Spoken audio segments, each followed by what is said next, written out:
In a quiet home nestled on the edge of a pine forest lived an extraordinary bobcat named Orion, rescued as a kitten and raised by a wildlife caretaker. Though wild at heart, Orion had adapted to domestic life in stunning ways, revealing a level of intelligence and intuition that often left his human in awe. From adjusting the cabin's thermostat to assisting Elaine's aging golden retriever Cooper with his daily needs, he also can turns on lights, fetches items, and even seems to understand human emotions, forming a deep bond with Elaine and Cooper. He was a partner, a guardian, and a performer who lived somewhere between the wilderness and the warmth of a home. Could his remarkable abilities change not just one family's life but our entire understanding of what animals are capable of? This is the story of a bobcat whose intelligence defied measurement, whose compassion knew no bounds, and whose very existence would force us to redraw the lines between wild and domestic instinct and understanding animal and family. Before we start, hit the like button and make sure to subscribe if you haven't, and hit that notification bell so that you won't miss any new stories. In a sun-dappled cabin nestled at the edge of the Ozark Mountains in Arkansas, wildlife rehabilitator Dr. Elaine Foster had created what most would consider an unconventional family. For 15 years she dedicated her life to rescuing injured animals, nursing them back to health and releasing them into their natural habitats. But Orion, a tawny bobcat with distinctive black-tipped ears and intelligent amber eyes, was different. From the start, Elaine had found him 6 years ago during a spring thunderstorm, a tiny trembling ball of spotted fur abandoned in a hollow log, his umbilical cord still attached. The mother never returned. Perhaps she'd been killed by hunters or had simply abandoned the runt of her litter. Whatever the reason, Orion was alone in the world, and Elaine had stepped in. "You should have seen him back then," Elaine often told visitors who marveled at the now 30-pound feline lounging regally on her window seat. "He fit in the palm of my hand and had to be bottle-fed every 2 hours."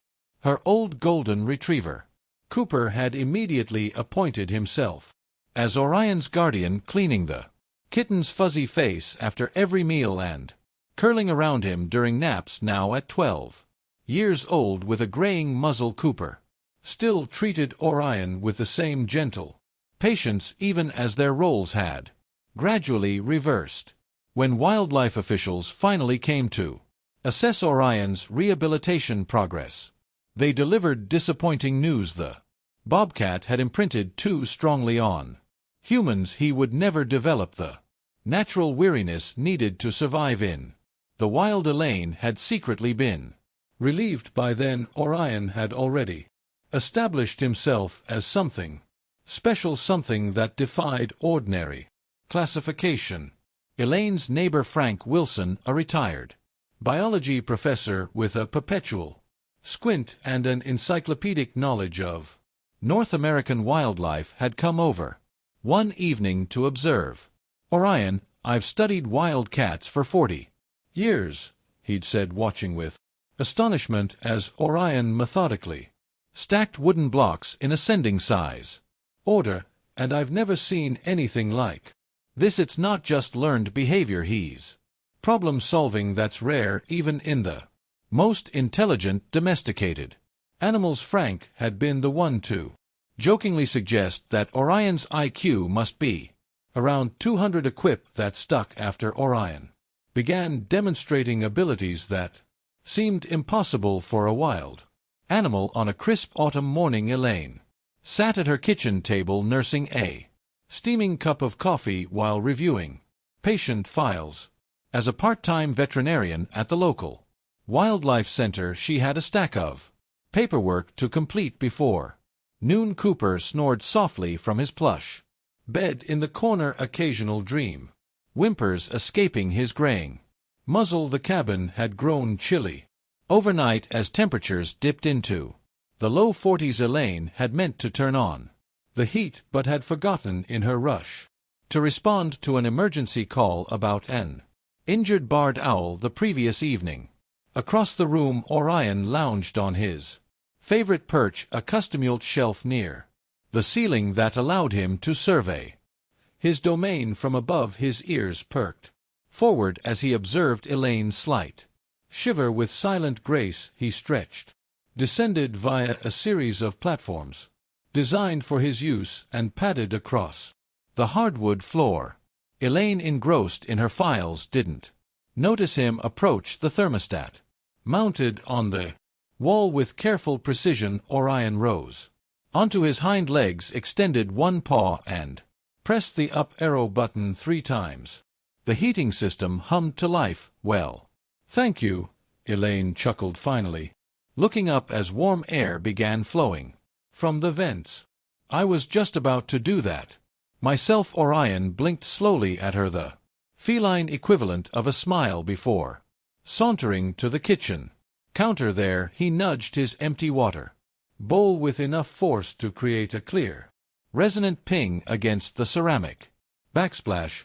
All right, I hear you," Elaine said, rising to fill his bowl from the filtered water pitcher.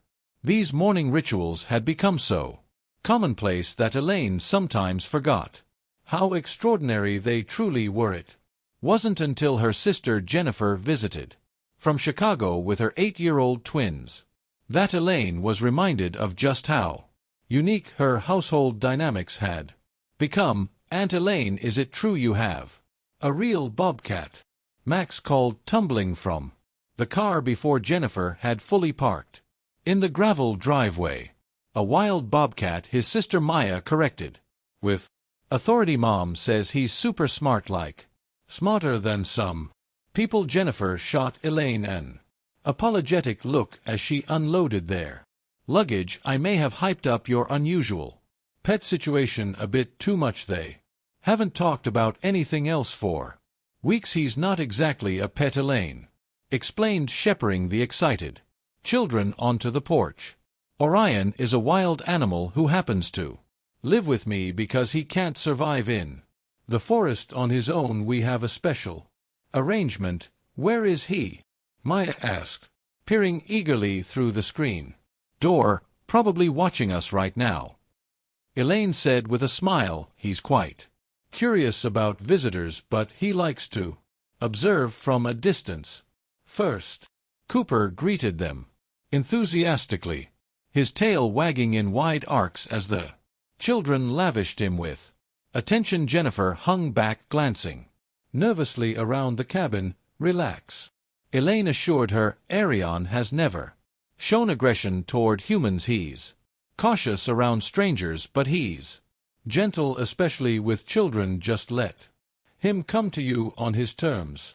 Their first glimpse of Orion came during lunch, when a tawny shadow slipped silently through the doorway of Elaine's study. The bobcat froze momentarily when he spotted the unfamiliar humans at the dining table, his amber eyes widening with interest. "Oh my gosh," Maya whispered, clutching her sandwich with white-knuckled fingers. "He's beautiful. Stay still," Elaine advised.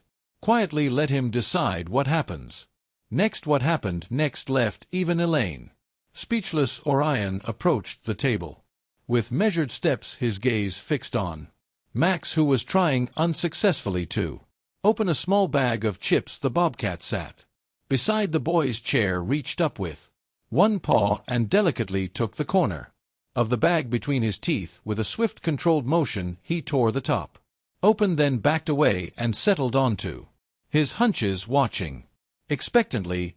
Did he just open that for me?" Max asked, his voice hushed with awe. "He did," Elaine confirmed, unable to suppress her proud smile. "He's observant. He saw you struggling and decided to help." "That's insane," Jennifer murmured, her earlier apprehension giving way to fascination. "That's just the beginning," Elaine replied. Throughout the afternoon, Orion performed an ever-escalating series of impressive feats that left the twins squealing with delight and Jennifer constantly reaching for her phone to record videos that no one back home will believe when Maya accidentally dropped her colored pencil under the sofa while drawing. Orion not only retrieved it but returned with the exact same color from a spare set on Elaine's desk while Max was building a tower with wooden blocks. Orion watched intently before nudging a block that was slightly misaligned, preventing what would have been an inevitable collapse, but it was the evening's events that truly showcased Orion's extraordinary intelligence. The autumn sunset came early, casting long shadows through the windows as Elaine prepared dinner. Cooper had settled in his usual spot near the kitchen, hopeful for dropped morsels. The children were setting the table while Jennifer helped chop vegetables for a salad. "It's getting dark in here," Maya observed, squinting at the silverware in her hands before Elaine could respond. Orion leapt gracefully onto a side table, where a touch-sensitive lamp stood. With deliberate precision, he tapped his paw against the metal base 3 times until the light brightened to its highest setting. He then proceeded to do the same with 2 other lamps in the living area. "Did he just turn on the lights?" Jennifer asked, the knife frozen mid-chop in her hand. "He prefers good lighting," Elaine explained casually, as if discussing a roommate's preference rather than a wild animal's behavior. "He gets irritable if he can't see clearly." After sunset later, while they enjoyed their meal, a sudden gust of wind rattled the windows, sending a chill through the room. Orion's ears twitched at the sound. He patted to a chest in the corner, nudged open the lid with his nose, and pulled out a folded throw blanket with his teeth. Dragging it across the floor, he deposited it at Mia's feet, who had been hugging herself against the momentary cold. "He noticed you were cold," Elaine explained as Maya draped the blanket gratefully over her shoulders. "But how does he know what a blanket is for?" Max asked, his fork suspended in midair. "He observes," Elaine said simply. "He makes connections after dinner as they gathered in the living room for board games." Orion's behavior grew even more remarkable. He positioned himself between Cooper and the children, occasionally serving as a backrest for the aging dog, who seemed grateful for the support. When Cooper's favorite chew toy rolled under a cabinet, Orion immediately retrieved it without prompting. "They're like best friends," Maya observed, watching the unlikely pair with fascination. "They have an understanding," Ella agreed. "Cooper was there for Orion when he was vulnerable, and now Orion returns the favor." The true extent of Orion's capabilities became evident the following morning, when Jennifer awoke to find the cabin silent. Assuming everyone was still asleep, she crept to the kitchen for coffee, only to discover a note from Elaine explaining that she'd been called to an emergency at the wildlife center. "Had to rush out. Injured eagle. Brought in at dawn. Help yourself to breakfast back by noon. Don't worry about Orion and Cooper. They have a morning routine." Jennifer poured herself coffee and wandered to the window, where an unexpected sight greeted her. In the misty backyard, Orion was guiding Cooper down the gentle slope toward the small pond. The old dog moved stiffly, his arthritic joints clearly troubling him in the morning chill. With remarkable patience, the Bobcat walked beside Cooper, occasionally pressing his body against the dog's side. When Cooper seemed unsteady at the pond's edge, Cooper lowered himself painfully to drink. Orion waited vigilant and attentive before leading the journey back to the house at Cooper's pace. Jennifer opened the door for them, her coffee forgotten in her hand. "You take care of him, don't you?" she murmured to Orion, who acknowledged her with a slow blink before guiding Cooper to his bed. What happened next left Jennifer fumbling for her phone again. Orion approached a low cabinet, hooked his claws around the handle, and pulled it open inside, neatly arranged in labeled containers were medications and supplements. The Bobcat selected a specific container, marked Cooper joint tabs, and nudged it open with his nose and carried a single, chewable tablet to Cooper's bed. The old dog accepted the offering gently from Orion's mouth, chewing it with appreciation before settling back with a contented sigh. Orion then returned to the cabinet, closed it with his shoulder, and proceeded to the water bowl, which he pushed deliberately toward Cooper, using his forehead when the twins finally emerged, tousle-haired and sleepy-eyed. Jennifer recounted what she'd witnessed, with the breathless wonder of someone who had just seen something she never expected to exist. Attain said, Orion is super smart, Max said, but that's like superhero smart. It's more than intelligence, Jennifer replied thoughtfully. It's compassion. Throughout their week-long visit, Orion continued to astonish them with demonstrations of his extraordinary mind. He learned the children's routines with unnerving speed, appearing with Maya's hairbrush each morning before she even asked for it. He seemed to anticipate Max's frequent requests for juice, positioning himself by the refrigerator door whenever the boy showed signs of thirst. He successfully opened latched windows when the cabin grew stuffy, operated the remote control for the ceiling fan by pressing specific buttons with his paw, and once memorably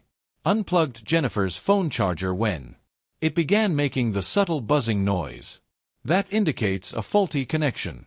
But perhaps most impressive was Orion's apparent understanding of human emotions when Maya became homesick one evening, dissolving into quiet tears after a phone call with her father. Orion approached with something clutched gently in his teeth, a framed family photo he'd retrieved from their luggage.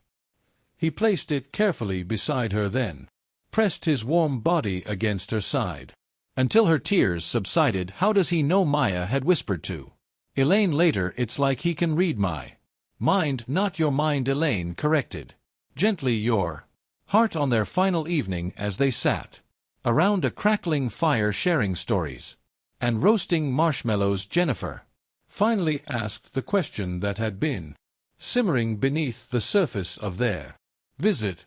Aren't you ever afraid having a wild predator in your home? Elaine considered this, watching as Orion delicately extracted a perfectly golden marshmallow from a skewer he'd somehow learned to hold between his paws, offering it to an eagerly waiting Max. I'm not afraid of Orion, she said finally, but sometimes I am afraid for him. What do you mean? Maya asked, accepting her own marshmallow from the Bobcat's careful delivery. The world doesn't always understand creatures that don't fit into neat categories, Elaine explained, her voice softening. Orion is neither wild nor tame. He's something in between, something special. My greatest fear is that someday someone might decide he doesn't belong here with us. But he's family, Max protested, unconsciously leaning against Orion's warm flank. Yes, Elaine agreed, watching as Cooper hobbled over to join them, settling with a contented groan beside Orion. But not everyone would see it that way. 6 months after Jennifer and the twins returned to Chicago, Elaine faced her greatest fear. An anonymous complaint led to a surprise inspection from wildlife authorities concerned about the dangerous predator allegedly being kept as a pet. 2 stern-faced wildlife officers arrived unannounced on a blustery March morning. Elaine recognized one of them, Mike Brennan, a by-the-book official who had never approved of her special permission to keep Orion. We've received reports, Mike began, without preamble, that you're allowing the Bobcat to interact with children. That's a direct violation of your permit conditions. Those children were my niece and nephew, Elaine replied evenly, and Orion has never shown the slightest aggression toward any human. Regulations don't make exceptions For family members, the second officer, a younger woman named Torres, stated flatly, "We'll need to reassess the animal's status today." A knot formed in Ella's stomach. Reassess was bureaucratic language that often preceded relocation to a wildlife facility or worse, euthanasia for animals deemed too habituated to humans. Inside, Cooper sensed the tension. Immediately whining anxiously from his bed, Orion was nowhere to be seen, a small mercy as he typically made himself scarce around strangers. The officers conducted a thorough inspection of Elaine's facilities, noting every minor infraction with disappointing thoroughness. Torres photographed the custom shelves and ramps Elaine had built for Orion, the specialized feeding station, the cat door leading to a secure outdoor enclosure. "Where's the Bobcat now?"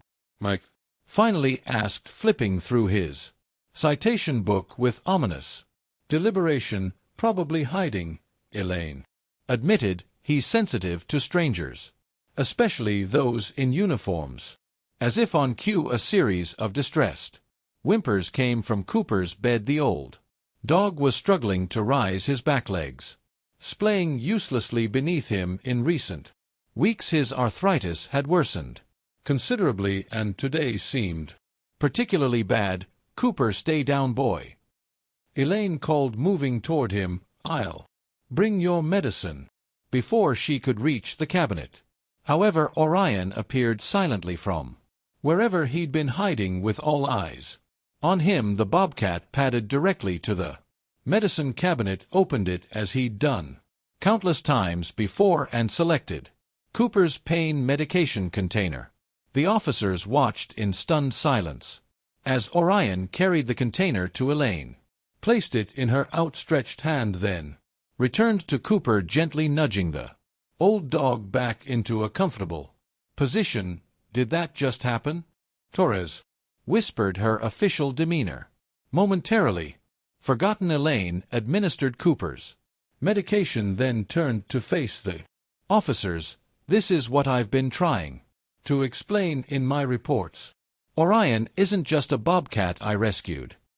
He's remarkable," Mike finished unexpectedly, his stern expression softening as he watched Orion carefully grooming Cooper's face. "In 30 years of wildlife management, I've never seen anything like it." What followed was an impromptu demonstration of Orion's extraordinary abilities, not performed as tricks for treats, but as natural expressions of his intelligence and, more importantly, his connection to his unlikely family. He adjusted the thermostat when Cooper shivered. He retrieved a water bowl when the old dog seemed thirsty. He dragged his own blanket over to cover Cooper's back. By the time the officers prepared to leave 2 hours later, their citation books remained unused. "We'll need to create a special designation," Torres said, her earlier bureaucratic rigidity replaced by genuine wonder. "This case doesn't fit any existing categories." "No," Mike agreed, watching as Orion settled protectively beside Cooper, one paw resting gently on the old dog's shoulder. "He certainly doesn't." A year later, Jennifer returned with the twins for another visit, this time finding the cabin transformed. A small brass plaque beside the door now identified it as the Orion Study Center for Interspecies Cognition, an official research facility sponsored by the State University where Frank, Elaine's neighbor, had once taught. Cooper had passed peacefully the previous winter, but his memory lived on in the hundreds of photographs lining the walls, most showing him and Orion together, an unlikely friendship that had touched countless hearts after Mike and Torres had shared their experience. Now Orion divided his time between being Elaine's beloved companion and serving as the subject of Frank's gentle, respectful studies on animal intelligence. Each new discovery about his cognitive abilities helped shape more compassionate wildlife policies and deepened understanding of the complex Minds of creatures once dismissed as operating purely on instinct as the children rushed to greet their favorite bobcat, now comfortably sprawled in a patch of sunshine on the living room floor. Jennifer noticed something new, a framed letter hanging prominently near the entrance. It was an official document from the Wildlife Resources Commission creating a first-of-its-kind designation, interspecies ambassador. Below the formal language and multiple signatures, someone had added a handwritten note for Orion, who reminds us that intelligence wears many forms. Compassion knows no species, and family is found in the most unexpected places. Elaine joined her, following her gaze to the letter. Not bad for a bobcat with an IQ of 200, huh? I'd say he's off the charts, Jennifer replied, watching as Orion patiently allowed the children to show him their latest artwork, his amber eyes bright with what anyone watching would swear was understanding and love. In the cabin at the edge of the Ozarks, wild and domestic continued to blur, challenging preconceptions and opening hearts, and at the center of it all was Orion, neither fully wild nor truly tame, but perfectly, extraordinarily himself.